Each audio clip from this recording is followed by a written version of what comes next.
मैं बात कर रहा हूँ सोनू वांगचुक के बारे में, जो अभी भारत देश के नई दिल्ली के अंदर जंतर मंतर पर धरना के ऊपर बैठे हुए हैं। वो किस लिए बैठे हैं, उनको क्या जरूरत है, क्या करेंगे वो धरने में बैठ के? वो अपने देश में किसके लिए लड़ाई लड़ रहे हैं?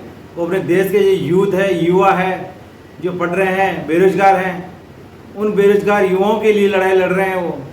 वो देखो, अपने आप में खुद एक प्रसिद्ध इंजीनियर थे, शिक्षा सुधारक थे, पर्यावरण कार्यकर्ता थे, पर क्या है आज उनको किस वजह से लड़ना पड़ रहा है? देश के युवाओं के लिए।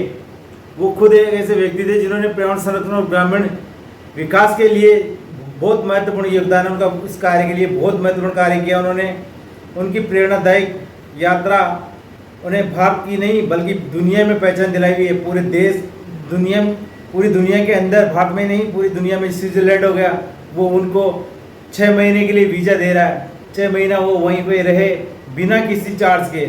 ऐसे बहुत से देश हैं, अमेरिका है, सारे देश ऐसे बड़े बड़े देश हैं जो उनको फ्री के अंदर वीज़ा दे रहे हैं और रखने के लिए तैयार हो रहे हैं। पर आज वो क्यों नहीं है, क्यों नहीं जा रहे? वो क्योंकि वो अपने भारत देश को बहुत ऊपर तक पहुंचाना चाहते हैं। उन्होंने अपने जीवन में 1988 में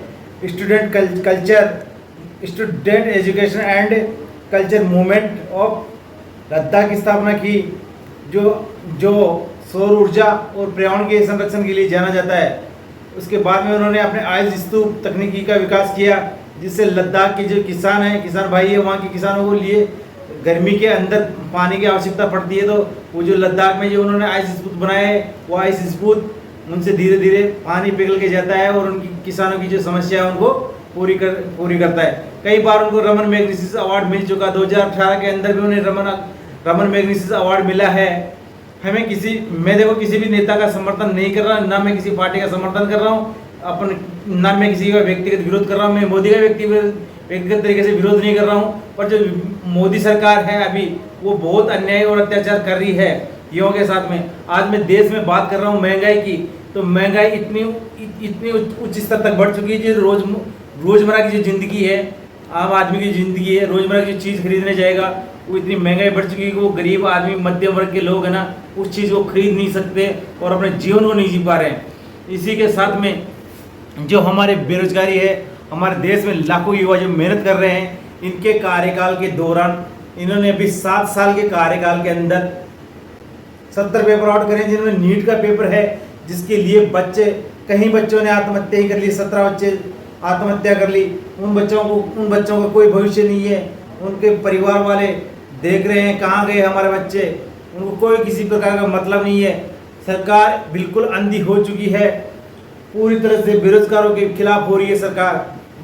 साथ में किसान हैं, उन किसानों के लिए, जो किसान अपने देश की रीढ़ की हड्डी है, उन किसानों के लिए जो दिन रात मेहनत करते हैं, पूरे देश का पेट भरते हैं, उनकी आय भी उनकी मेहनत के और उनकी सुरक्षा के अनुसार नहीं है। उनकी समस्याओं की कोई समाधान नहीं हो रहा है। तो मैं चाहता हूं कि जो किसान हैं, उन किसानों को पहले प्राथमिकता दी जानी चाहिए, जिससे किसानों को उनकी आय और उनके जीवन यापन की जो चीज़ें हैं वो आसानी से मिल सके और अपना जीवन यापन कर सके।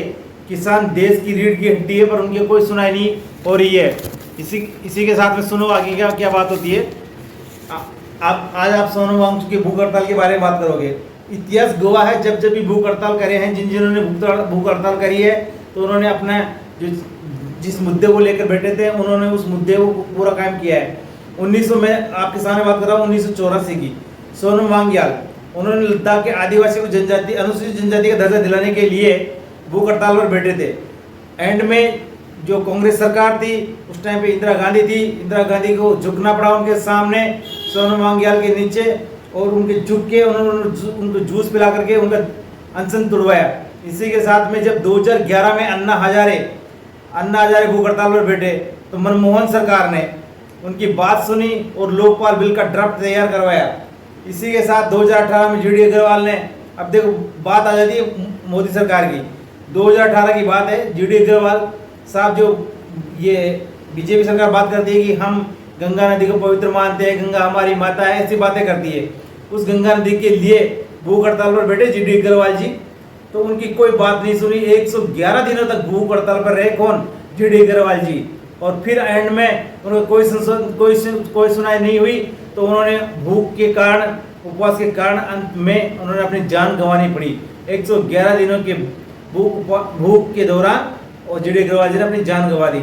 आज वही कंडीशन 2026 के अंदर सोनम वांगचुक के साथ में हो रही है, जो शिक्षा और बेहतर जीवन और बेहतर भविष्य की बात करते हैं, उसके लिए वो भूख हड़ताल पर बैठे हैं। जो ये मोदी सरकार है, उनकी बात बिल्कुल सुनने को तैयार नहीं है किसी भी तरीके से। आज अब उन्होंने 18 दिन तक भूख हड़ताल करी, उसके बाद 19वें दिन क्या होते हैं, ये बीजेपी सरकार, ये मोदी सरकार भेज देती है वो अपनी पुलिस को, और पुलिस प्रशासन जाती है और सुबह सुबह जाके उनको हॉस्पिटल को बहाना करके उठा के लेके आ जाती है। आज वो भूख से इतने प्रताड़ित हो चुके हैं कि उनकी भूख की वजह से उनके खुद की अंदर की जो पेट है, उसके पेट के अंदर की जो भूख है, वो भूख इतनी बढ़ चुकी कि वो उनके शरीर को ही खाने लग गई।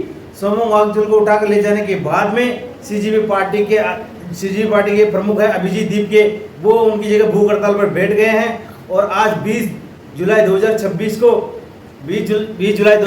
को वो सभी लोग, कई बड़े बड़े पार्टियों के समर्थक भी हैं, वो सब आज संसद का घेराव करेंगे। इसी के साथ में कई बड़े राजनीतिक दलों के नेता भी आए हैं, जैसे अभी अपने जी रालोपा पार्टी के अध्यक्ष हो गए हनुमान बेनीवाल जी, वो भी पहुंचे हैं। और जो भी अपने तमिलनाडु के अपने आप में मुख्यमंत्री बने हैं, युवक मुख्यमंत्री, जिन्होंने कुछ ही दिनों में पार्टी बनाई, 2.5 साल में पार्टी बना के 2.5 साल में मुख्यमंत्री खड़े हो गए, वो खुद भी वहाँ पे पहुँचे हैं आज उनके समर्थन में। अगर आपको ये वीडियो अच्छा लगा हो और मेरी बातें अच्छी लगी हो तो आप वीडियो लाइक करें, कमेंट करें और चैनल को सब्सक्राइब करें। और मैं आपसे ये कहना चाहता हूँ आपकी इसकी वीडियो के बारे में क्या राय है और सोनम वांगचुक के बारे में क्या राय है, आपका क्या मानना है। अगर आपको इसके बारे में जो भी राय है और अपनी राय कमेंट करके बताएं। थैंक यू, मिलते हैं आगे वाले वीडियो के अंदर।